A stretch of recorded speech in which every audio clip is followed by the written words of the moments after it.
સરકારી નોકરીનું સપનું જોનારાઓ માટે આવી ગયા છે મોટા સમાચાર.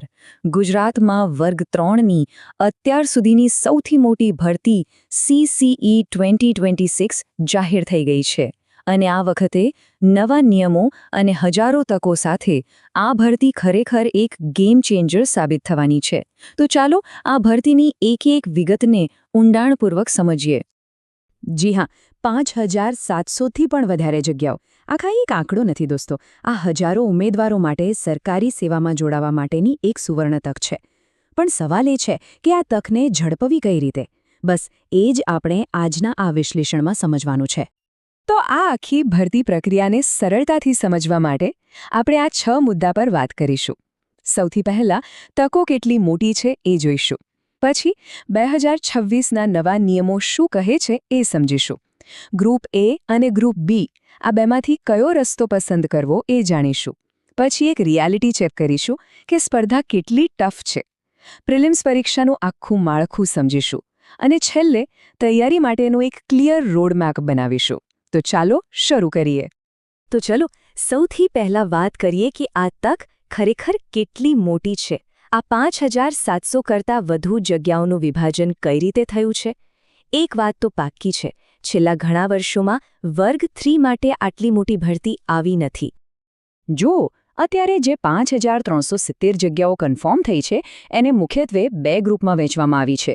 પહેલું છે ગ્રુપ A, જેમાં હેડ ક્લાર્ક, સિનિયર ક્લાર્ક જેવી 2365 જેટલી જગ્યાઓ છે.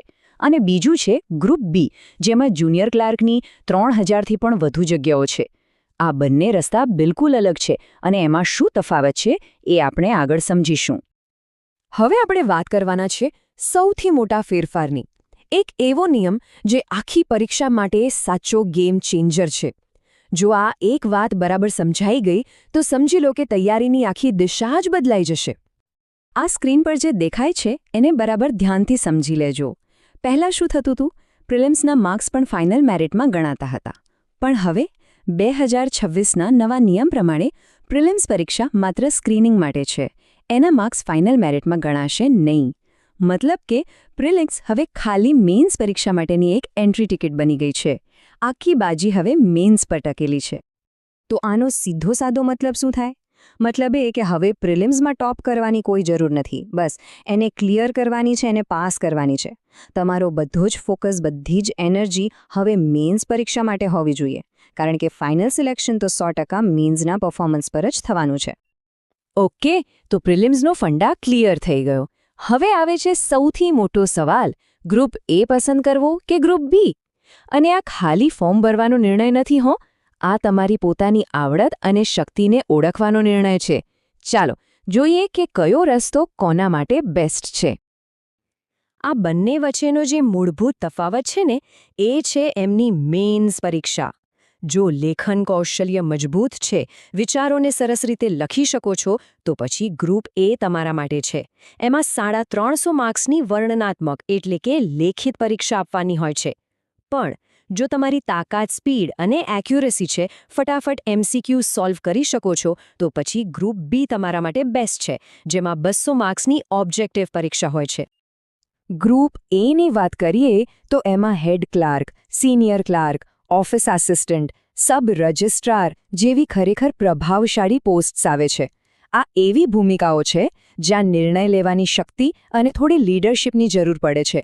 એટલે જ એના માટે લેખિત પરીક્ષા રાખવામાં આવી છે. અને બીજી બાજુ છે ગ્રુપ B, જે મુખ્યત્વે જુનિયર ક્લાર્કની હજારો જગ્યાઓ માટે છે. આને આપણે સરકારી તંત્રની કરોડરજ્જુ કહી શકીએ. આના દ્વારા રાજ્ય સરકારના લગભગ દરેક વિભાગમાં કામ કરવાની તક મળી શકે છે. ચાલો હવે થોડી વાસ્તવિકતાની વાત કરીએ. કોમ્પિટિશન યાની કે સ્પર્ધા કેટલી ટફ હોય છે એ સમજવા માટે આપણે ગયા વર્ષના કટ ઓફ પર એક નજર નાખવી પડશે, જેથી ખ્યાલ આવે કે મહેનત કયા લેવલની કરવી પડશે. પણ હા, એક વાત ખાસ ધ્યાનમાં રાખજો. આપણે જે કટ ઓફ જોવાના છીએ એ છેલ્લી પરીક્ષાના છે, જે 100 માર્ક્સમાંથી હતા. આ વખતે પેપર 150 માર્ક્સનું છે, એટલે આંકડા તો બદલાશે. પણ સ્પર્ધા કેટલી કાંટેકી ટક્કર હોય છે ને એનો અંદાજો બરાબર આવી જશે. સૌથી પહેલા ગ્રુપ Aના કટ ઓફ જરા જુઓ. જનરલ કેટેગરીમાં પુરુષો માટે 84.18, મતલબ કે 100માંથી 84 માર્ક્સ ખાલી પ્રિલિમ્સ પાસ કરવા માટે. આના પરથી જ સમજી શકાય છે કે ગ્રુપ એ માટે સ્પર્ધા કેટલી ગંભીર હોય છે. હવે ગ્રુપ બીના આંકડા જોઈએ. અહીંયા પણ જનરલ કટ ઓફ 78.54 રહ્યું. આ બંને આંકડા આપણને એક જ વાત કહે છે. ભલે પ્રિલિમ્સ હવે ક્વોલિફાઇંગ છે, પણ લાખો લોકોની ભીડમાંથી મેન સુધી પહોંચવા માટે એને હળવાશથી લેવાની ભૂલ તો બિલકુલ ના કરાય. એટલે જ કહેવાય છે કે આ પરીક્ષા ક્યારે આવીને જતી રહેશે તેની ખબર પણ નહીં પડે. એટલે પૂરા જોશથી તૈયારી શરૂ કરવી પડશે. આ આંકડા ડરાવવા માટે નથી, પણ જગાડવા માટે છે. જે આજથી, બલકે અત્યારથી જ તૈયારી શરૂ કરશે, એ જ આ રેસમાં ટકી શકશે. તો સવાલ એ છે કે આ પહેલો પડાવ, એટલે કે પ્રિલિમ્સ પરીક્ષા, એને પાર કઈ રીતે કરવો? ચાલો એની પેટર્નને બરાબર સમજીએ, જેથી એક સ્માર્ટ સ્ટ્રેટેજી બનાવી શકાય. આ ચાર્ટ પર બરાબર નજર નાખો. આ જ છે સફળતાની ચાવી. કુલ 150 માર્ક્સમાંથી પૂરા 60 માર્ક્સ, એટલે કે 40% ભારણ ફક્ત અને ફક્ત એક જ વિષયનું છે, અને એ છે રીઝનિંગ. આનો મતલબ એકદમ સાફ છે. પ્રિલિમ્સ પાસ કરવી હોય તો રીઝનિંગને તમારો સૌથી મજબૂત હથિયાર બનાવવું જ પડશે. બીજી કેટલીક જરૂરી વાતો પર નજર કરી લઈએ. કુલ માર્ક્સ છે 150 અને સમય મળશે 2 કલાક, એટલે કે 120 મિનિટ. મતલબ કે એક સવાલ માટે 1 મિનિટ પણ પૂરી નથી. ઉપરથી દરેક ખોટા જવાબ માટે 0.25 માર્ક્સનું નેગેટિવ માર્કિંગ પણ છે. એટલે કે અહીં સ્પીડ અને એક્યુરેસી બંનેનું બેલેન્સ રાખવું પડશે. સારું, તો હવે આપણી પાસે બધી જ માહિતી છે. તો હવે રહસ્યની જોવાની. હવે સમય છે એક્શન લેવાનો. ચાલો તૈયારી માટેનો એક ક્લિયર કટ રોડમેપ બનાવીએ, જેમાં કઈ તારીખો યાદ રાખવી અને હવે શું કરવું એ બધું જ આવી જાય.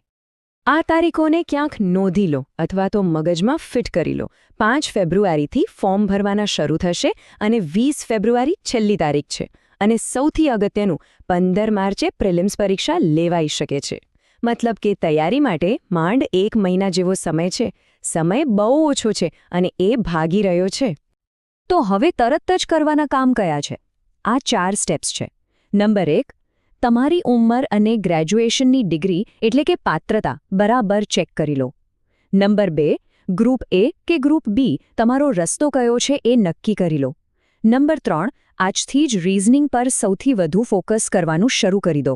અને નંબર 4, છેલ્લી તારીખની રાહ જોયા વગર ટાઈમસર ફોર્મ ભરી દેજો. તો છેલ્લે સવાલ એ જ છે. 5700થી પણ વધારે તકો સામે છે. પરીક્ષા માર્ચ મહિનામાં લેવાઈ શકે છે. તો આટલી મોટી તકને મેળવવા માટેની રણનીતિ શું હશે? આ સુવર્ણ તકને પોતાની કેવી રીતે બનાવશો? આનો જવાબ તમારું આયોજન અને તમારી મહેનત જ આપશે. સૌને ખૂબ ખૂબ શુભેચ્છાઓ.